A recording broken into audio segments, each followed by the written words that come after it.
You, buddy, are you looking for a scary game? Something that will make you keep the closet door open at night? Something that will make you say, gee, I better put on a nightlight next to my bed before I go to bed? Allow me to introduce you to Devour, Burn Her Together, the Asylum update. Devour is a co-op game where you and 3 other players are tasked with collecting 10 items in the hopes of stopping the malevolent spirit that has possessed somebody. By you? It's developed by Joe Fender and Luke Fanning, and when I look under those names, the other game I get is The Watchers, and The Watchers sort of serves kind of like a prologue to the game of Devour, where you play as the sons of the main antagonist of the first map in Devour. It was released a couple of years back, but it looks like over time they decided to get together again and try another shot into expanding the universe that they originally came up with, and that is Devour. What's exactly the game about? Well, as I stated earlier, it's a co-op game. It's you and 3 players, 4 in total. You are placed in your stereotypical horror setting, an abandoned farmhouse or an asylum with the newest map, and you are tasked with collecting 10 items that are supposed to be of relevance to the sacrifice or the satanic ritual that gave birth to the antagonist that's chasing you through the map. Now, each map has their own storyline, and so far there's only 2, so there's 2 antagonists. You got Anna and Molly, one of which was a playable character in the first map, the farmhouse. And Anna is basically, as I stated earlier, is the mom of the 2 protagonists you play as in The Watchers. Now these objects can vary. It's, in the first map, it was goats, and you're supposed to basically take the goats, take them over to a bowl, set them on fire, and get a nice little barbecue going. There's also items that you gotta collect to collect the goats, such as hay, anything that's kind of like an attractant. Think of it like, putting a little piece of cheese on a mousetrap, All of this while trying to get away from Anna, chasing you throughout the house and take you to the attic. And all the while you have ankle goblins trying to steal your ankles. Make sure you aim that flashlight properly. Alright, we're slacking on the medkits. Not good.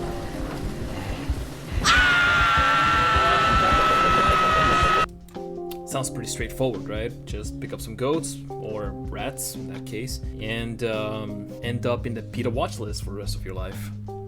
It is cruel. Yeah. A normal person would look at this and say it's cruel. Yes. Is there any way around it? Like a loophole? Let me put it in a language you can understand. 朋友是一个 Now, like I've said, the maps, they're your stereotypical horror setting, right? The first map being set on a farmhouse of the cult leader that you're looking for. And it builds a really nice atmosphere because you got random sounds playing, you got the wind, you got the rain. The house has very little light sources, if any at all, and most of it comes from your flashlight. Not to mention that the developers did a pretty good job on making the house feel as authentic as possible and lived in. This genuinely builds up this idea that typical lab, patient, torture room, whatever thing going, It's extremely exaggerated and not to mention cliche, but it works for such a exaggerated enemy, such as a possessed woman. One of my favorite things about the game is the difficulty. The difficulty is pretty much night and day almost, where easy is pretty much just explore at your own will and take your time to get around the map and to get familiar with the locations and spawn points of objects. Whereas the nightmare difficulty, it's kinda like Five Nights at Freddy's in the hardest difficulty. Oh yeah, I forgot to mention there's a single player mode that you can play on your own entirely with the difficulty, and it has 0 escalation. Very fun. There isn't really a time limit to complete this. Actually, as a matter of fact, a very common strategy that I noticed in the game is that before even sacrificing the first animal, goat, rat, or whatever, the players will go around and they'll pick up all of the objects that you need, such as hay, bone meal, first aid kits, and keys, and start placing them in strategic areas where everybody can get together and pick them up when they're being chased. This is extremely helpful because almost all of the items are spawned randomly. There is no set point for any item at all. Where you find the bedroom key, you will find the breakfast key in the next match. Maybe where you found first aid, you'll find nothing at all. So it also adds to the teamwork element of the game. But as soon as you set one on fire, well, you better strap up, because the roller coaster is in motion, buddy, and there is no end to the ride. Anna becomes extremely angry, and kind of like Pacify, she just basically starts hunting for players down. If you happen to be carrying an object, a crucial object, like say the goat that you're supposed to burn, or the rat, it's gonna fall from your hands, and whatever you used to pick it up, it's gone. So you have to go fetch more hay, and then you have to go hunt again for the goat or rat, and you have to do the whole process all over again. That is, if you do manage to get picked up. But the main antagonist is not the only thing you should be worrying about. You also got the ankle goblins, or the Autobot transformers, chasing after you in the asylum. They're not really that different from each other. There's no real difference between either of, aside from visually. They're both gonna stop you from moving if you get close to them, and if you're playing on the Nightmare difficulty, well, then it's basically an auto kill with a bit of an annoying jump scare. Also get used to the idea of jump scares, because this game will constantly berate you with them. Not from the environment, but rather the antagonist herself. She's gonna catch you, and as soon as she catches you, the entire skin goes black, and then you have an extremely uncomfortable close-up of the antagonist on your face. Yeah, I'm not ashamed to admit that I actually screamed a little bit. Your tools of survival are, as I've stated, is a UV light, your first aid kit, and the items that you gotta use to set the animal on fire, the sacrifice. I'm just gonna start saying sacrifice, alright? I'm kind of tired of differing between rat and goat. I'm just gonna say sacrifice. The items that you're gonna use to set the sacrifice on fire. And the way the game is built, it actually leads to some interesting strategies. Nothing groundbreaking and nothing entirely that will break the meta of the game, but it's definitely something that can lead you to make plan Bs in case something doesn't go right, such as taking a hit for the boys when one of them has the sacrifice on hand and you have to take it to the offering table, using the UV light to flash the antagonist coming at you. Does that even count as a strategy, as a strat? Speaking of which, for some reason people forget that you can crouch and turn off your flashlight in the game.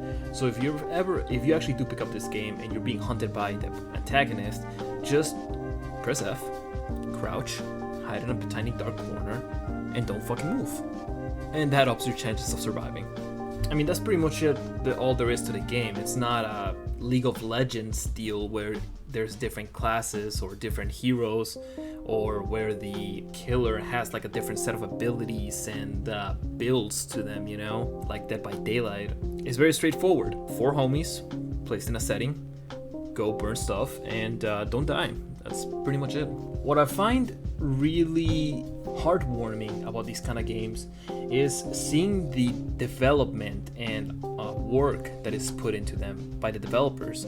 This is a team of 4 people, and so far they managed to push a second map out after barely releasing the game this year. The game was released in January 28th, 2021, and on the 21st of April they released The Asylum, and they have much more content, or so they claim that they want to release.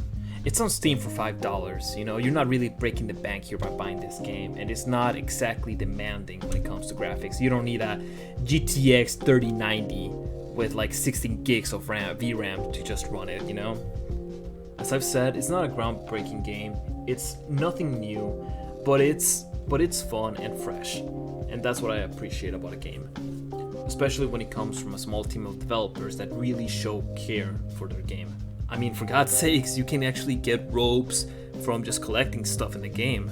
I got that 1920s chain prison gang drip going on right now. And so far I've met a couple of friends on Steam, which is pretty neat as well. So, should you pick it up? Well, I don't see why not. $5, it doesn't take a lot to download. It's 5 gigs in total of memory. Storage, sorry. And it's a bit of a cheap jump scare game with more content down the road. supporting local devs, you're not breaking the bank here, it's fun, you actually have a reason to grind for it, because if that's what you're into. But most of all, I think you'll have a good laugh out of this. Maybe I'll release some kind of gameplay, or maybe just a bit of a montage of me playing with some guys, but well, that's for the future, and I cannot read the future, so let's just leave it at this. Hope you guys enjoy. This has been Imminent Death, and I wish you all a good one.